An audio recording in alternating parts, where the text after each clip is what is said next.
তরমুজের খোসা কি ফেলে দিচ্ছেন? তো ফেলে না দিয়ে আমার মতো করে এই সুন্দর রেসিপিটা একবার বাড়িতে বানিয়ে দেখুন। আর একবার বানিয়ে তো আপনারা বছর জুড়ে সংরক্ষণ করে রেখে দিতে পারবেন। বাচ্চা থেকে বড় প্রত্যেকে ভীষণভাবে পছন্দ করবে। কত সুন্দর হয়েছে দেখুন তরমুজের খোসার চিপসগুলো। আর এই চিপসগুলো খেতেও সুন্দর লাগে, খেয়ে বুঝতেই পারবে না যে এগুলো তরমুজের খোসা দিয়ে তৈরি।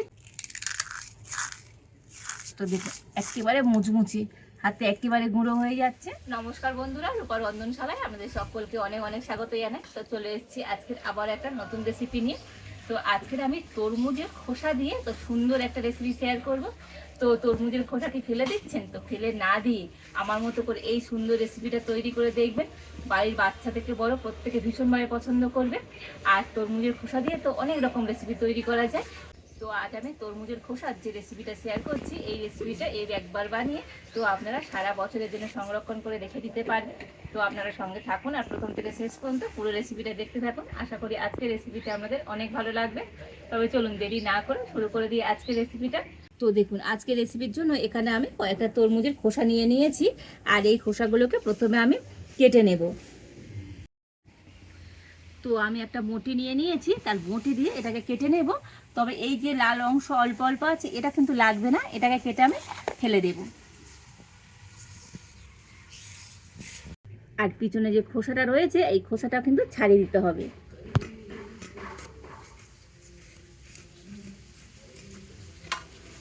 তো আমি বটি দিয়ে এভাবে কেটে নিচ্ছি, তো চাইলে আপনারা ছুরি দিয়েও কিন্তু কেটে নিতে পারেন। আর এবার আমি এটাকে একটু ছোট ছোট টুকরো টুকরো করে কেটে নেব।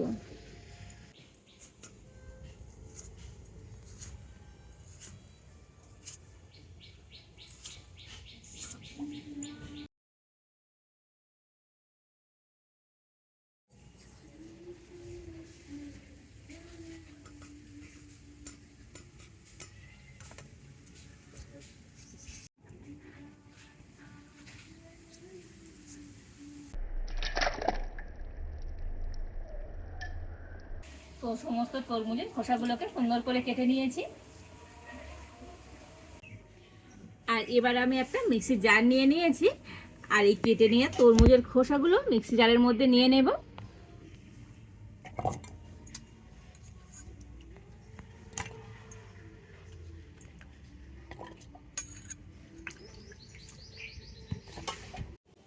আর এবারে আমি এই তরমুজের খোসাগুলোকে মিক্সিতে খুব ভালো করে পেস্ট করে নিয়ে আসবো। তো দেখুন তরমুজের খোসাটা তো আমি মিক্সিতে পেস্ট করে নিয়ে চলে এসেছি। আর এবার আমি একটা বড় ছাঁকনি নিয়েছি। আর এই পেস্ট করা তরমুজের খোসাটা কিন্তু ছেঁকে নিতে হবে।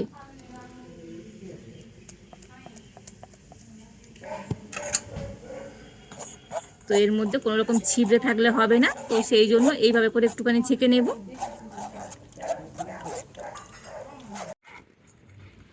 তো হাত দিয়ে এইভাবে করে নেব। যদি এর মধ্যে কোনো গোটা বড় কিছু অংশ থেকে যায় তো ছাঁকনির মধ্যে রয়ে যাবে।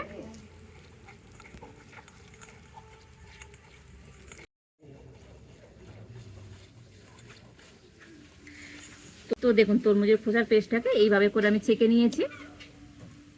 এবার আমি এর মধ্যে দিয়ে দেব 1 বাটি আতপ চালের গুঁড়ি,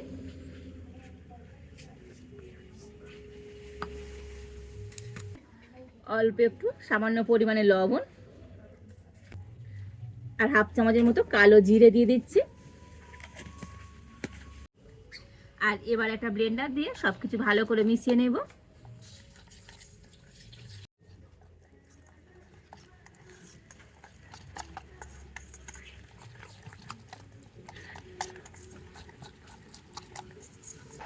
তো সমস্ত কিছু একটু ভালো করে মিশিয়ে নিয়েছি। আর যেহেতু আজকে আমি তরমুজের খোসার রেসিপি তৈরি করছি, সেই জন্য এখানে আমি একটু ফুড কালার নিয়েছি, তো দেখতে ভালো লাগবে। তো এখানে আমি সবুজ ফুড কালার নিয়েছি, তো আপনারা চাইলে ফুড কালারটা নাও দিতে পারেন। তো অল্প একটু ফুড কালার দিলেই হবে। তো ফুড কালারটা দিয়ে আবার একটু ভালো করে মিশিয়ে নেব।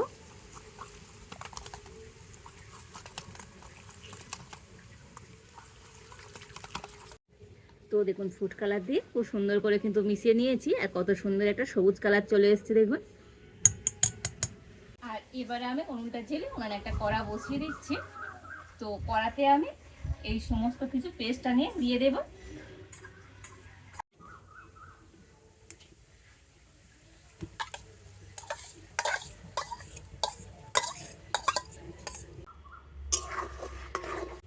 আর এবারে কড়ার মধ্যে এটাকে কিন্তু এরকম একটু নাড়াচাড়া করে নেব, একটু হালকা জাল দিয়ে। তো এইভাবে নাড়াচাড়া করলে দেখবেন এটা কিন্তু অনেকটাই টাইট হয়ে যাবে। তো এইভাবে করে কন্টিনিউ নাড়াচাড়া করে এটাকে কিন্তু একটু টাইট করে নিতে হবে। আর এই মিশ্রণটা টাইট করতে তো সময় কিন্তু একদমই লাগবে না, খুবই তাড়াতাড়ি কিন্তু এটা টাইট হয়ে যাবে। তবে কিন্তু কন্টিনিউ নাড়াচাড়া করে দিতে হবে, তা না হলে তলা কিন্তু লেগে ধরবে। তো এইভাবে নাড়াচাড়া করে মিশ্রণটাকে সুন্দর করে আমি টাইট করে নিয়েছি। তো দেখুন এইভাবে নাড়াচাড়া করে মিশ্রণটা কিন্তু এইরকম করে টাইট করে নিতে হবে। তো দেখেই বুঝতে পারছেন।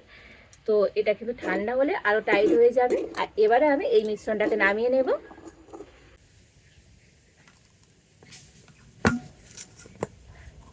আর থালার মধ্যে একটু এরকম ছড়িয়ে দেব, এতে করে মিশ্রণটা কিন্তু তাড়াতাড়ি ঠান্ডা হয়ে যাবে।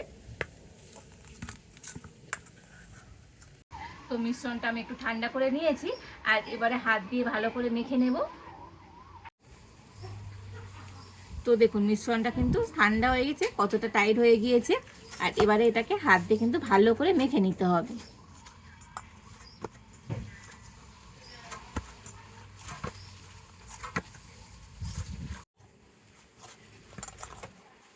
তো দেখুন ডোটাকে হাত দিয়ে কিন্তু খুব সুন্দর করে মেখে নিয়েছি। আর এবারে আমি এই ডোটা দিয়ে কয়েকটা লেচি কেটে নেব।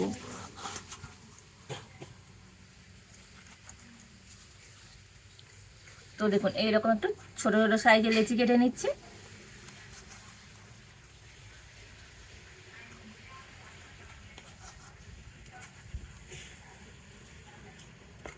তো দেখুন এই সব কটা লেচি আমি কেটে নিয়েছি। আর এবার আমি একটা বেলেন চাকি নিয়ে নিয়েছি, আর এখান থেকে একটা লেচি হাতে নিয়ে প্রথমে ভালো করে গোল করে নেব।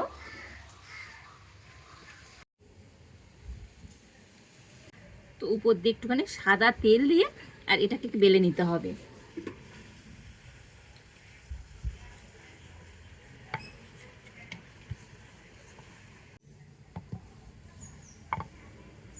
তবে যতটা সম্ভব তো একটু পাতলা করেই বেলে নিতে হবে।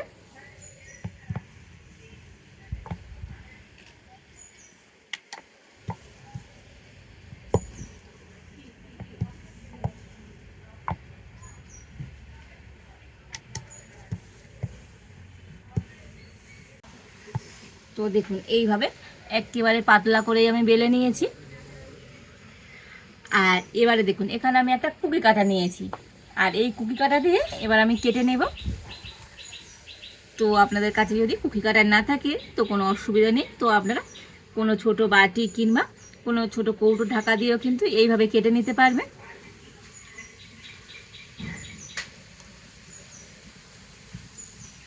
তো এই রুটি দিয়ে যে কটা হয় তো সেই কটাই কিন্তু এইভাবে করে কেটে নেব।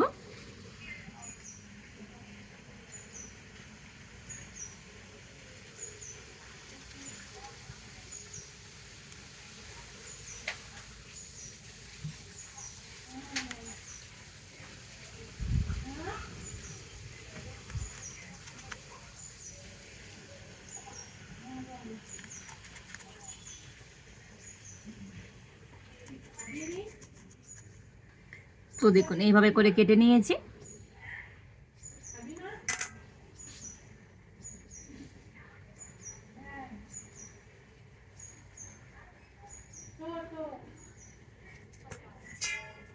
আর এবারে দেখুন এখানে আমি একটা ছিদ্র করা থালা নিয়ে নিয়েছি, আর থালার মধ্যে একটুখানি সাদা তেল লাগিয়ে দিচ্ছি। আর কেটে নেওয়া এই চিপসগুলোকে এবার আমি এই থালার মধ্যে করে নিয়ে নেব।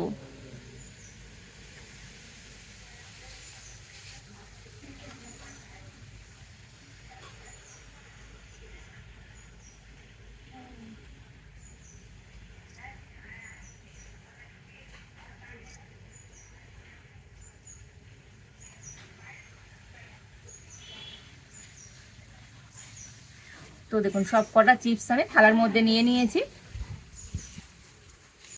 আর এবারে এদিকে আগে থেকে আমি কড়াতে জল গরম হতে বসিয়ে দিয়েছি, আর জলটা গরম হয়ে গিয়েছে। আর জলের উপর একটা খাবার একটা স্ট্যান্ড বসিয়ে দিয়েছি। আর এবারে আমি ছিদ্র করা থালাটা নিয়ে স্ট্যান্ডের উপর বসিয়ে দেব। তো দিয়ে আমি ঢাকা দিয়ে দেব। আর আর এগুলো ভাপাতে খুব বেশি সময় লাগবে না, 1 মিনিট হলেই হয়ে যাবে। তো ততক্ষণে আমি এদিকে আরও একটা বেলে নেব। তো এদিকে আরও একটা বেলে নিয়েছি, আর একইভাবে করে কুকি কাটা দিয়ে কেটে নেব।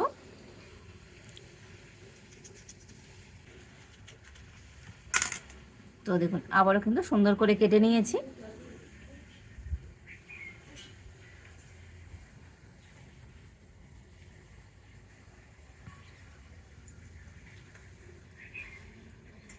আর 1 মিনিট পর আমি ঢাকা খুলে নেব। তো এগুলো কিন্তু 1 মিনিটের মধ্যে সুন্দরভাবে তৈরি হয়ে যায়। আর এবার আমি এটা নামিয়ে নেব। আর এবার আমি এগুলোকে নিয়ে আর একটা কাগজের মধ্যে দিয়ে দেব। তো এখানে আমি একটা প্লাস্টিক নিয়ে নিয়েছি, তো তার মধ্যে দিয়ে দিচ্ছি।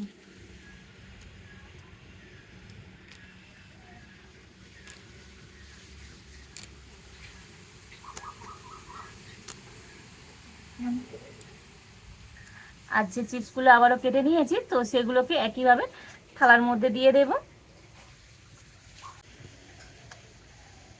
তো আবার আমি কড়াটা নিয়ে বসিয়ে দেব। আর এইভাবে করে আমি এখন সমস্ত চিপসগুলোকে ভাপিয়ে নেব।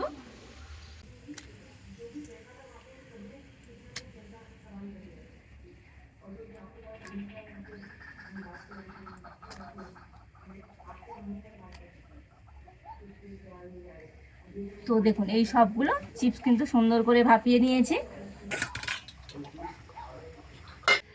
আর এবার এই চিপসগুলোকে নিয়ে আপনারা ফ্যানের হাওয়াতেও শুকাতে পারেন, কিংবা রোদ্দুরে দিতে পারেন। তো যদি আপনারা সারা বছরের জন্য রেখে দিতে চান, তো তখন কিন্তু রোদ্দুরে দিয়ে শুকিয়ে নেবেন, তবে কিন্তু সারা বছরই ভালো থাকবে।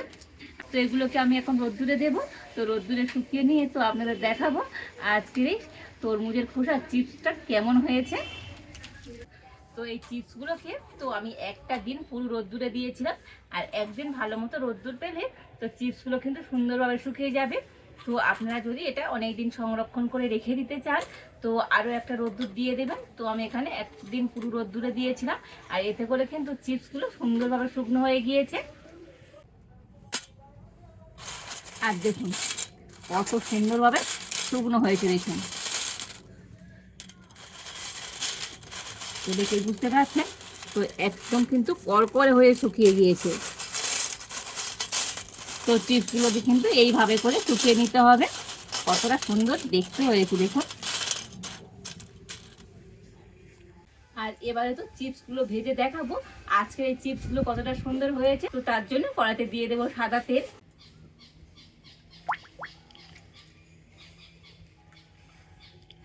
তবে চিপস ভাজার জন্য তেল কিন্তু খুব ভালোভাবে গরম করে নিতে হবে।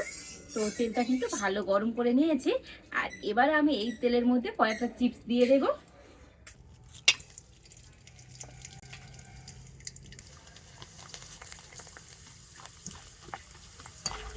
তো দেখুন কত সুন্দরভাবে চিপসগুলো ভাজা হয়ে যাচ্ছে, দেখুন।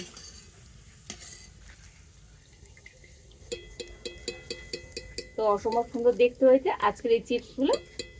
আর এবার একটা প্লেটের মধ্যে করে নিয়ে নেব।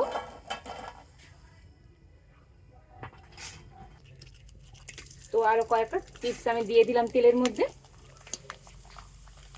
আর দেখুন সুন্দরভাবে কিন্তু তেলের মধ্যে ভেসে উঠছে, আর কত সুন্দর বড় বড় হয়ে যাচ্ছে দেখুন।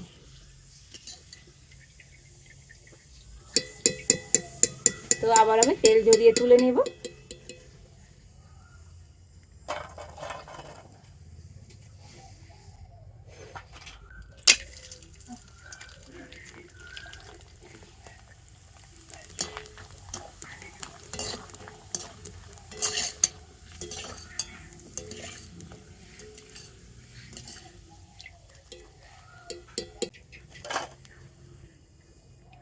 তো একইভাবে করে আমি সমস্ত চিপসগুলো ভেজে নেব।